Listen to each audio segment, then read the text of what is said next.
So I am 25 now, running Ventrait full-time, which is a photo-focused creative agency. I have questions every day, but if I'm looking back to 7 years ago, I have been able to answer some questions that I really did have back then. Today we're gonna go through those.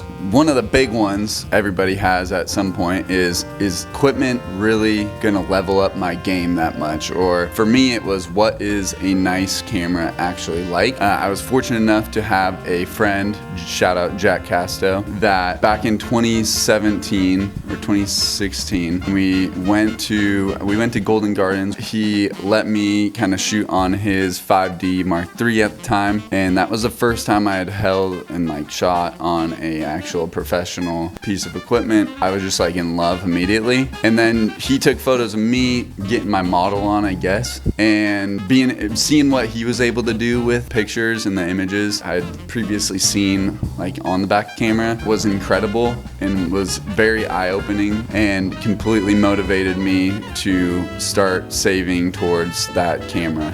I'd say advice to myself or to those who are constantly kind of wondering this, rent before, and this tends to motivate you. If you rent something and it's changes your game, it's something that motivates you to get to the next level. Or ask a friend, if you have a friend that is in an industry that you want to be in, hopefully you got some good friends and they'd be willing to share with you. So I will be honest, when I did first get that 5D, I was oh buddy, my game's about to be different, and I was taking trash photos for a while still. The second big thing, I've always felt like I was getting the hang of this. Early on, I was man, I'm kind of getting the hang of this. And I wasn't. To be completely honest, I was not. I mean, here's some pictures. We'll just throw this up here. But I guess it's human nature to think that we have more figured out than we do. And why I bring this up is I believe that my ego in the past, and maybe I'll look back on this, and my current ego as well, may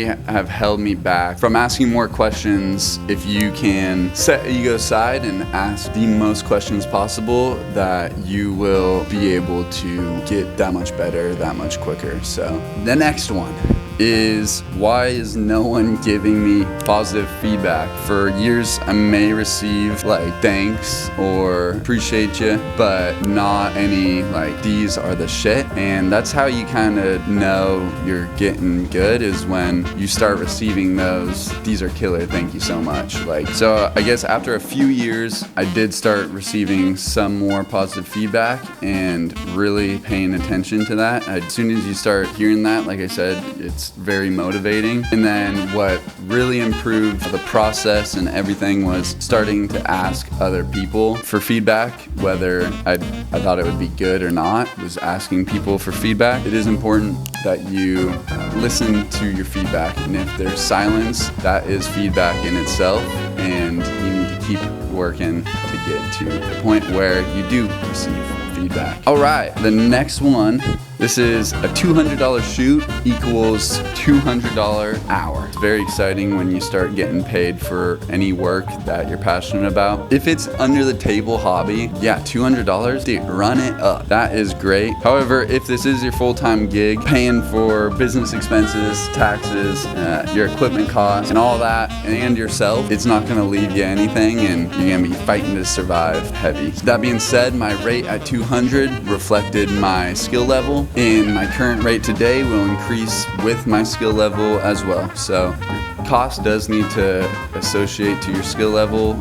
You need to work to get those skills up if you want to increase your rates or your offers. So the last one will be, why can't I get consistency? And early on in photography, the big thing for me was learning that presets are a huge misconception within amateur photographers. You can have a base preset that allows you to have some sort of consistency in your work. At the end of the day, every photo you take is likely going to be lit completely different. You're going to be dealing with different skin tones and different ambient light and different shadows, and it's going to affect how you edit and how you come to post-process with an image. Yeah, learning that presets are not something that slap slappable onto every single image you have. And learning how to actually properly edit every photo as you go was a huge learning lesson that took years to learn. And yeah, those are some huge kind of questions I had early on in photography. I don't know, hopefully this helps somebody that is getting in or passionate about photography, and let me know in the comments what the next one should be about, because this shit is sometimes taxing to come up with ideas